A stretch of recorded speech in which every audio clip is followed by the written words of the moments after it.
பழனியில் இருக்கக்கூடிய மூலவர் சிலை மிகுந்த சக்தி வாய்ந்தது. 18 சித்தர்களில் ஒருவரான போகர் என்னும் சித்தரால் 4448 மூலிகைகள் வைத்து ஒரு கலவையா உருவாக்கப்பட்ட அற்புதமான அருமருந்தான நவபாஷான சிலை.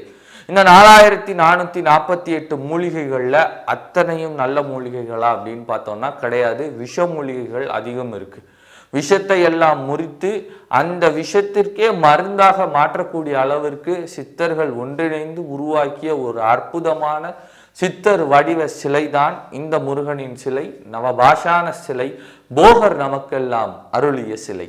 இந்த சிலையில் இருக்கக்கூடிய மருந்து தன்மை பக்தர்களுக்கு எப்படி வரணும்னு போகர் முடிவு பண்ணியிருந்தார் அப்படின்னா, பஞ்சாமிர்தம் மற்றும் பாலால் அபிஷேகம் செய்தால் அந்த அபிஷேகமா வரக்கூடிய அந்த பிரசாதமே அருமருந்தாக இருக்கும்னு போகர் முடிவு பண்ணித்தான் இந்த சிலையை இந்த மாதிரி வடிவமைத்திருந்தார். அதே நேரத்துல இந்த சிலையிலிருந்து வரக்கூடிய அந்த பாலும் பஞ்சாமிர்தமும் இன்றளவும் பக்தர்களால் அருமருந்தாக கொண்டாடப்படுகிறது.